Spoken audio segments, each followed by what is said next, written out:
Previous ವಿಡಿಯೋದಲ್ಲಿ ನಾವು silent features of genetic code ನೋಡಿದ್ದೀವಿ. ಈ ವಿಡಿಯೋದಲ್ಲಿ ಪ್ರೋಟೀನ್ ಬಯೋಸಿಂಥೆಸಿಸ್ ಇನ್ ಯೂಕ್ಯಾರಿಯೋಟ್ ಅಥವಾ ಟ್ರಾನ್ಸ್ಲೇಷನ್ ಅಂತ ಏನು ಕರಿತೀವಿ ಆ ಪ್ರೋಸೆಸ್ನ ತಿಳ್ಕೊಳ್ಳೋಣ. I guess this is Manjunath from lab in Kannada. So ಏನು ನೋಡ್ತಾ ಇರೋ ಡೆಫಿನೇಷನ್ಸ್.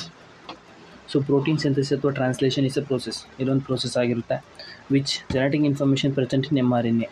ಸೊ mRNA ಪ್ರೆಸೆಂಟ್ ಇರ್ತಕ್ಕಂಥ genetic informations translated into specific sequence of amino acid. Specific ಸೀಕ್ವೆನ್ಸಲ್ಲಿ ಅಮೈನೋ ಆ್ಯಸಿಡ್ ಆಗಿ ಅಮೈನೋ ಆ್ಯಸಿಡಿಂದ ಪ್ರೋಟೀನ್ ಆಗ್ತಕ್ಕಂಥ ಪ್ರೋಸೆಸ್ ಏನಿದೆ ಇದನ್ನು ನಾವು ಪ್ರೋಟೀನ್ ಬಯೋಸಿಂಥೆಸಿಸ್ ಅಥವಾ ಟ್ರಾನ್ಸ್ಲೇಷನ್ ಅಂತ ಕರಿತೀವಿ. ಇನ್ನು ಸೈಟ್ಸ್ ನೋಡೋದಾದರೆ ಎಲ್ಲೆಲ್ಲಿ ಆಗುತ್ತೆ ಅನ್ನೋದಾದರೆ, ಒಂದು ಸೈಟೋಪ್ಲಾಸಮು, ಎರಡನೇದು ರೈಬೋಸೋಮಲ್ ಆಗುತ್ತೆ. ಸೊ ರಿಕ್ವೈರ್ಮೆಂಟ್ಸ್ ಏನೇನು ಬೇಕಿದೆ ಆಗೋದಕ್ಕೆ, ಒಂದು mRNA ಟೆಂಪ್ಲೇಟ್ ಬೇಕು, ರೈಬೋಸೋಮ್ಸ್ ಬೇಕು, tRNA 20 amino acids, AGP GTP ಇದು ಎನರ್ಜಿ ಸೋರ್ಸ್ ಆಗಿ ಆ್ಯಕ್ಟ್ ಮಾಡುತ್ತೆ, ಇನಿಷಿಯೇಷನ್ ಫ್ಯಾಕ್ಟರ್ಸ್ ಬೇಕು, ಎಲಾಂಗೇಷನ್ನು, ಟರ್ಮಿನೇಷನ್ಸು, ರಿಲೀಸಿಂಗು, ಅಮೈನೋ ಅಸೈಲ್ tRNA ಸಿಂಥಟೈಸ್ ಅನ್ನೋ ಎನ್ಸೈಮ್ ಬೇಕು, ಪೆಪ್ಟಿಡೈಲ್ ಟ್ರಾನ್ಸ್ಫರೈಸ್ ಅನ್ನೋ ಎನ್ಸೈಮು. ಸೊ ಇಷ್ಟು ಏನಿದ್ದಾವೆ ರಿಕ್ವೈರ್ಮೆಂಟ್ಸ್. ಇಷ್ಟು ಆದಮೇಲೆ ಏನೆಲ್ಲ ಫೀಚರ್ಸ್ ಬರುತ್ತೆ, ಏನೆಲ್ಲ ಆಗ್ಬೋದು ಅಂತೇಳಿ. ಸೊ mRNA ರೀಡ್ಸ್ 5' ಇಂದ 3' mRNA ರೀಡ್ ಆಗುತ್ತೆ. ಫಸ್ಟು ರೀಡ್ ಆಗಾದಮೇಲೆ ಪ್ರೋಟೀನ್ ಸಿಂಥೆಸಿಸ್ ಏನಿದೆ, ಸೊ N ಟರ್ಮಿನಲಿಂದ C ಟರ್ಮಿನಲ್ ಕಡೆಯಿಂದ ಸ್ಟಾರ್ಟ್ ಆಗುತ್ತೆ. ಇದು ಅಮೈನೋ ಆ್ಯಸಿಡ್ದು ಫಂಕ್ಷನಲ್ ಗ್ರೂಪ್ ಏನು ಬರುತ್ತೆ ಅದರಲ್ಲಿ ಒಂದು ಎಂಡು ಅಮೈನೋ ಆ್ಯಸಿಡ್ದು, ಇನ್ನೊಂದು ಎಂಡು ಕಾರ್ಬಾಕ್ಸಿಲ್ ಎಂಡ್ ಇರುತ್ತೆ. ಅಮೈನೋ ಆ್ಯಸಿಡ್ ಕಡೆಯಿಂದ ಕಾರ್ಬಾಕ್ಸಿ ಎಂಡ್ ಕಡೆ ಹೋಗುತ್ತೆ. So first amino acid in eukaryotes methionine first amino acid ಆಗಿರುತ್ತೆ. tRNA act as carrier of amino acids. tRNA transport RNA, so ಅದು ಅಮೈನೋ ಆ್ಯಸಿಡ್ನ carry ಮಾಡೋದಕ್ಕೆ ಹೆಲ್ಪ್ ಮಾಡುತ್ತೆ. ಇನ್ನು ಟ್ರಾನ್ಸ್ಲೇಷನ್ ಆಗಬೇಕಾದ್ರೆ ಮೇಜರಾಗಿ 4 ಸ್ಟೇಜಸ್ಸು. ಆ ಸ್ಟೇಜಸ್ ಯಾವುದಾದಂದರೆ activations, elongations, so terminations. So next ನೋಡೋದಾದ್ರೆ ಇನಿಷಿಯೇಷನಲ್ಲಿ ಏನೇನಾಗುತ್ತೆ ಅಂದರೆ, ಇನಿಷಿಯೇಷನಲ್ಲಿ ಇದೇನಿದೆ tRNA, ಸೊ ಇದು ಅಮೈನೋ ಆ್ಯಸಿಡ್ನ ಕ್ಯಾರಿ ಮಾಡೋದಕ್ಕೆ tRNA. ನೆಕ್ಸ್ಟು ಇದು 60S ರೈಬೋಸೋಮು, 40S ರೈಬೋಸೋಮು, ಒಂದು mRNA.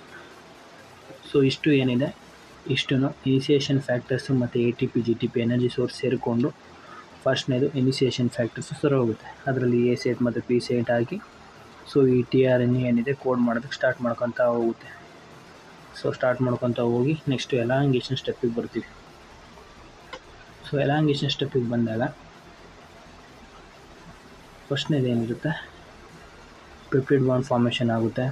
So peptide bond formation elongation factors ಜೊತೆ ಆ್ಯಕ್ಟ್ ಮಾಡಿ ಪೆಪ್ಟೈಡ್ ಬಾಂಡ್ ಫಾರ್ಮೇಷನ್ ಆಗಿ ಈ ಪೆಪ್ಟೈಡ್ ಬಾಂಡು ಮತ್ತು ನಮ್ಮ ಹಳೆ RNA ಏನಿರುತ್ತೆ ಅದಕ್ಕೊಂದು ಪ್ರೋಟೀನ್ ಮಾಲಿಕ್ಯೂಲ್ಸ್ ಅಟ್ಯಾಚ್ ಆಗುತ್ತೆ. ಈ ಪ್ರೋಟೀನ್ ಮಾಲಿಕ್ಯೂಲ್ಸು ಇಲ್ಲಿಂದ ಟ್ರಾನ್ಸ್ಲೇಷನ್ ಆಗಿತ್ತು. ಎಗೇನ್ ಏನಿದೆ ಇದೊಂದು ಪ್ರೋಟೀನ್ ಮಾಲಿಕ್ಯೂಲ್ಸ್ ಥರ ಒಂದಕ್ಕೊಂದು ಪ್ರೋಟೀನ್ ಮಾಲಿಕ್ಯೂಲ್ಸ್ ಅಟ್ಯಾಚ್ ಆಗ್ತಾನೆ ಹೋಗ್ಬಿಡುತ್ತೆ. ಸೊ ಹಿಂಗೆ ಪ್ರೋಟೀನ್ ಮಾಲಿಕ್ಯೂಲ್ಸ್ ಯಾವಾಗ ಒಂದು ಪ್ರೋಟೀನ್ ಸಾಕು ಅನ್ನೋ ಸ್ಟೇಜಿಗೆ ಬರುತ್ತೆ ಆವಾಗ ರಿಲೀಸಿಂಗ್ ಫ್ಯಾಕ್ಟರ್ಸ್ ಏನಿರುತ್ತೆ, ರಿಲೀಸಿಂಗ್ ಫ್ಯಾಕ್ಟರ್ಸ್ ಆ್ಯಕ್ಟ್ ಮಾಡಿಬಿಟ್ಟು ಸೊ ರಿಲೀಸಿಂಗ್ ಫ್ಯಾಕ್ಟರ್ಸ್ ಆ್ಯಕ್ಟ್ ಮಾಡಿ ಅದನ್ನು ಸ್ಟಾಪ್ ಮಾಡುತ್ತೆ. ಸೊ ಅದನ್ನು ಸ್ಟಾಪ್ ಮಾಡಿದಾಗ ನಮಗೆ ಹೊಸದಾಗಿ ಸಿಂಥಟೈಸ್ ಆಗಿರೋ ಒಂದು ಪ್ರೋಟೀನ್ 60S ರೈಬೋಸೋಮು, 40S ರೈಬೋಸೋಮು, ಒಂದೇನಿತ್ತು ಹಳೆ RNAದೊಂದು ರಿಲೀಸಿಂಗ್ ಫ್ಯಾಕ್ಟರ್ಸ್ ಇವೆಲ್ಲ ಸಪ್ರೇಟಾಗಿ ಸಿಗ್ತವೆ. ಸೊ ಟೋಟಲಿ ಇಲ್ಲಿರ್ತಕ್ಕಂಥದ್ದನ್ನ ಬಳಸ್ಕೊಂಡು ನಮಗೆ ಹೊಸ್ದಾಗಿ ಎಕ್ಸ್ಟ್ರಾ ಒಂದು ಪ್ರೋಟೀನ್ ಬರಬೇಕು, ಜೊತೆಗೆ ಇಲ್ಲೇನೇನಿದ್ವಲ್ಲ ಅಷ್ಟೂ ಇಲ್ಲಿರಬೇಕು. ಇಷ್ಟು ಕಾನ್ಸೆಪ್ಟ್.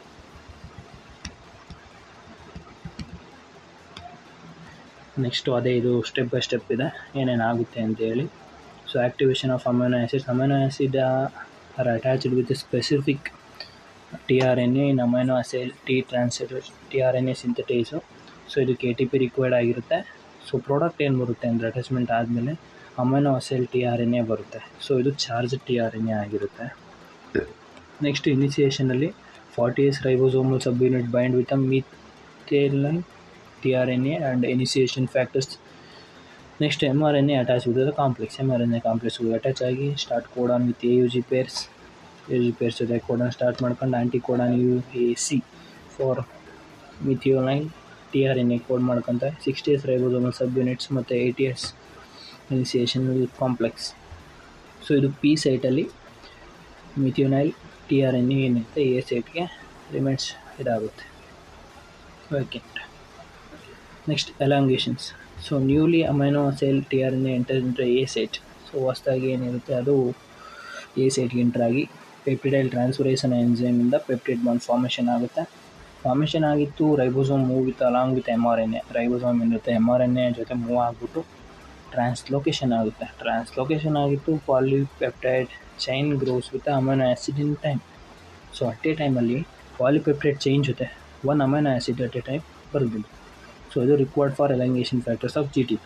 ಇನ್ನು ಟರ್ಮಿನೇಷನ್ ಫ್ಯಾಕ್ಟರ್ಸಲ್ಲಿ occur when the stop codon UAA, UAG, UGA ಇವೇನಿದ್ದಾವೆ ಎ ಸೈಟ್ಗೆ ಎಂಟರ್ ಆಗಿ ಸೊ ಟರ್ಮಿನೇಷನ್ ಅಂದರೆ ಸ್ಟಾಪ್ ಮಾಡೋದಕ್ಕೆ ಇದು ಮಾಡ್ತಾರೆ. ನೆಕ್ಸ್ಟ್ ರಿಲೀಸಿಂಗ್ ಫ್ಯಾಕ್ಟರ್ಸು ಆ್ಯಕ್ಟಿವೇಷನ್ ಮಾಡಿ ಅದು ಬಂದು ಬೈಂಡ್ ಆಗಿ ಸ್ಟಾಪ್ ಕೋಡನ್ನೇ ಸ್ಟಾಪ್ ಮಾಡಿಬಿಡುತ್ತೆ. ಪಾಲಿಪೆಪ್ಟೈಡ್ ಚೈನು ರಿಲೀಸ್ ಆಗಿ ಏನಿರುತ್ತಲ್ಲ ಪಾಲಿಪೆಪ್ಟೈಡ್ ಚೈನ್ ರಿಲೀಸ್ ಆಗೋದು ಅದನ್ನು ನಾವು ಪ್ರೋಟೀನ್ ಅಂತ ಕರ್ಕೋಬೋದು. Ribosome dissociated into 40S and 60S sub units ಆಗಿ ಸಪ್ರೇಟ್ ಆಗುತ್ತೆ. ಇನ್ನು ಫ್ಲೋ ಚಾರ್ಟಲ್ಲಿ ನೋಡಿದ್ರೆ DNA ಇಂದ mRNA ಆಗುತ್ತೆ. ಈ mRNA ಏನಿರುತ್ತೆ ಆ್ಯಕ್ಟಿವೇಷನ್ ಆಫ್ ಅಮೈನೋ ಆ್ಯಸಿಡ್ನ ಆ್ಯಕ್ಟಿವೇಷನ್ ಮಾಡಿ ಇನಿಷಿಯೇಷನ್ನು, ಸೊ ಇನಿಷಿಯೇಷನ್ ಆದಮೇಲೆ ಎಲಾಂಗೇಷನ್ ಆದಮೇಲೆ ಟರ್ಮಿನೇಷನ್ ಆದಮೇಲೆ ಫೈನಲ್ ನಮ್ಗೆ ಏನು ಬೇಕು, ಪ್ರೋಟೀನ್ ಬೇಕು. ಪ್ರೋಟೀನ್ ಸಿಂಥಸಿಸ್ ಆಯಿತು. ನೆಕ್ಸ್ಟ್ ಇನಿಬಿಟರ್ಸ್ ಆಫ್ ಯೂಕ್ಯಾರಿಯೋಟ್ಸ್ ಯಾವುದೆಲ್ಲ ಇನಿಬಿಟರ್ಸ್ ಬರ್ತವೆ ಅಂತೇಳಿ. ಸೊ ಅದರಲ್ಲಿ ಸೈಕ್ಲೋಹೆಕ್ಸಮೈಡ್ ಅನ್ನೋ ಒಂದು, ಸೊ ಇದು ಪೆಪ್ಟಿಡೈಲ್ ಟ್ರಾನ್ಸ್ಫರೇಷನ್ ಎಂಜೈಮ್ ಇನಿಬಿಟ್ ಮಾಡುತ್ತೆ. So next diphtheria toxin inactivator EF2 blocks ಟ್ರಾನ್ಸ್ಲೋಕೇಶನ್ನ ಇದು ಬ್ಲಾಕ್ ಮಾಡುತ್ತೆ. ರೀಸಿನ್ ಇನಾಕ್ಟಿವೇಟರ್ 28H RRNAನ ಇನಾಕ್ಟಿವೇಟ್ ಮಾಡಿಬಿಡುತ್ತೆ. ಅದಕ್ಕೆ ಇನ್ನೊಂದು puromycin causes the premature chain transmission, ಅಂದರೆ ಮೆಚ್ಯೂರ್ ಆಗೋದಕ್ಕೆ ಮುಂಚೆನೇ ಟ್ರಾನ್ಸ್ಮಿನೇಷನ್ ಆಗೋದಕ್ಕೆ ಇದು ಮಾಡಿಬಿಡುತ್ತೆ. ಸೊ ಅಷ್ಟು ಏನಿದೆ ಅದು ಟ್ರಾನ್ಸ್ಲೇಷನ್ ಅಥವಾ ಬಯೋಸಿಂಥಸಿಸ್ ಆಫ್ ಪ್ರೋಟೀನ್ ಅಂತ ಕೇಳಿದ್ರೆ ಅಷ್ಟು ಬರೀಬೇಕು. ಸೊ 10 ಮಾರ್ಕ್ಸ್ಗೆ ಅಥವಾ 5 ಮಾರ್ಕ್ಸಿಗೆ ಕೇಳಿದಾಗ introduction, sites, requirements, silent features, next ಒಂದು ಪೇಜಲ್ಲಿ ಡಯಾಗ್ರಾಮು, ನೆಕ್ಸ್ಟ್ ಪೇಜಲ್ಲಿ ಅದರದ್ದು ಎಕ್ಸ್ಪ್ಲನೇಷನ್. ಸೊ ನೆಕ್ಸ್ಟ್ ಇನಿಬಿಟರ್ ಗ್ಯಾಪ್ನ ಇನ್ನು ಪೋಸ್ಟ್ ಟ್ರಾನ್ಸ್ಲೇಷನ್ ಮಾಡಿಫಿಕೇಷನ್ಸ್ ನೋಡಿದ್ರೆ, so many protein synthesise during the translations, ತುಂಬ ಪ್ರೋಟೀನ್ ಸಿಂಥಸಿಸ್ ಆಗುತ್ತೆ ಟ್ರಾನ್ಸ್ಲೇಷನ್ ಆಗೋ ಟೈಮಲ್ಲಿ. ದೇ ಆರ್ ಇನಿಷಿಯಲಿ ಏನಿರುತ್ತೆ ಸ್ಟಾರ್ಟಿಂಗಲ್ಲಿ ಅವೆಲ್ಲ ಇನ್ಆ್ಯಕ್ಟಿವ್ ಫಾರ್ಮಲ್ಲಿರುತ್ತೆ. ಸೊ ಅವೆಲ್ಲ ಆ್ಯಕ್ಟಿವ್ ಫಾರ್ಮಿಗೆ ಬರಬೇಕು ಅಂದರೆ ಅವೆಲ್ಲ ಟ್ರಾನ್ಸ್ಲೇಷನ್ ಆದಮೇಲೆ ಕೆಲವೊಂದು ಮಾಡಿಫಿಕೇಷನ್ಸ್ ಆಗಬೇಕು. ಸೊ ಆ ಮಾಡಿಫಿಕೇಷನ್ನ ನಾವು ಪೋಸ್ಟ್ ಟ್ರಾನ್ಸ್ಲೇಷನ್ ಮಾಡಿಫಿಕೇಷನ್ ಅಂತ ಕರಿತೀವಿ. ಇನ್ನು ಟೈಪ್ಸಲ್ಲಿ ಇದರಲ್ಲಿ 2 ಟೈಪ್ಸ್ ಬರುತ್ತೆ, ತುಂಬ ಟೈಪ್ಸ್ ಬರ್ತವೆ. ಒಂದನೇದು glycosylation, so carbohydrate residues add ಆಗ್ತಕ್ಕಂಥದ್ದು ಗ್ಲೈಕೋಪ್ರೋಟೀನ್ಸ್ ಅಥವಾ proteoglycans. Carbohydrate are attach to the serine, threonine ಅಥವಾ ಇವೇನಿದ್ದಾವೆ ಇವೆಲ್ಲ ಹೋಗಿ ಅಮೈನೋ ಆ್ಯಸಿಡ್ಗೆ ಅಟ್ಯಾಚ್ ಆಗ್ತಕ್ಕಂಥದ್ದು. So example immunoglobulins. Next proteolytic degradations, trimming ಆಗ್ತಕ್ಕಂಥದ್ದು. ಕೆಲವೊಂದು ಬೇಡದೇ ಇರೋ ಇದು ಇರುತ್ತವೆ, ಸೊ ಒಂದು ರಿಮೂವ್ ಮಾಡಿದ್ರೆ ಅದು ಆ್ಯಕ್ಟಿವ್ ಆಗಿಬಿಡುತ್ತೆ. ಸೊ ಅದಕ್ಕೆ ಇದು ಪ್ರೋಟಿಯೋಲೈಟಿಕ್ ಡಿಗ್ರೇಡೇಷನ್ಸ್ ಅಂತ ಕರಿತೀವಿ. ನೆಕ್ಸ್ಟ್ ಇನ್ನು ಫಾಸ್ಫೊರೈಲೇಷನ್ಸು, ಅಡಿಷನ್ ಆಫ್ ಫಾಸ್ಫೇಟ್ ಗ್ರೂಪ್ನ ಅಡಿಷನ್ ಮಾಡಿದ್ರೆ ಸೀರಿನ್ ಅಥವಾ ಥೈರೋನಿನ್ಗೆ, ಥೈರೋಸಿನ್ ರೆಸಿಡ್ಯೂಸ್ಗೆ. ಸೊ ಅದು ಪ್ರೋಟೀನ್ ಆಲ್ಟ್ರ್ ಮಾಡಿಬಿಟ್ಟು ಅದು ಆ್ಯಕ್ಟಿವಿಟಿ ಮತ್ತು ರೆಗ್ಯುಲೇಷನ್ಸ್ ಇಂಪ್ರೂವ್ ಮಾಡ್ಕೊಳುತ್ತೆ. ಇನ್ನು gamma Y carboxylations, addition of carboxyl group in glutamic acid residues ಇದೆಲ್ಲ ಬರುತ್ತೆ. ಹೈಡ್ರಾಕ್ಸಿಲೇಷನ್ಸ್ ಬರುತ್ತೆ, ಅಡಿಷನ್ ಆಫ್ ಹೈಡ್ರಾಕ್ಸಿಲ್ ಗ್ರೂಪ್ನ ಮತ್ತು ಪ್ರೋಲಿನ್ ಮತ್ತು ಲೈಸಿನ್ ರೆಸಿಡ್ಯೂಸ್ಗೆ ಅಡಿಷನ್ ಮಾಡತಕ್ಕಂಥದ್ದು. ಫ್ಲೋ ಚಾರ್ಟಲ್ಲಿ ನೋಡಿದ್ರೆ ಪಾಲಿಪೆಪ್ಟಿಡೋ ಚೈನ್ ಏನಿರುತ್ತೆ ಅದರಿಂದ ಪೋಸ್ಟ್ ಟ್ರಾನ್ಸ್ಕ್ರಿಪ್ಷನ್ ಮಾಡಿಫಿಕೇಷನ್ಸ್ ಆಗುತ್ತೆ. ಮಾಡಿಫಿಕೇಷನ್ಸಲ್ಲಿ ಗ್ಲೈಕೋಸೈಲೇಷನ್ನು, ಫಾಸ್ಫೊರೈಲೇಷನ್ನು, ಹೈಡ್ರಾಕ್ಸಿಲೇಷನ್ಸು, ಕಾರ್ಬಾಕ್ಸಿಲೇಷನ್ಸು, ಪ್ರೋಟಿಯೋಲೈಸಿಸ್ ಇಷ್ಟು ಬರುತ್ತೆ. ಸೊ ಅಷ್ಟು ಆ್ಯಕ್ಟ್ ಮಾಡಿದ್ರೆ ಯಾವುದೆಲ್ಲ ಫೈನಲಾಗಿ ಬರುತ್ತೆ ಅಂದರೆ ಆ್ಯಕ್ಟಿವ್ ಫಂಕ್ಷನಲ್ ಪ್ರೋಟೀನ್ ಸಿಗುತ್ತೆ ನಮಗೆ. Important conversion of inactive into active forms.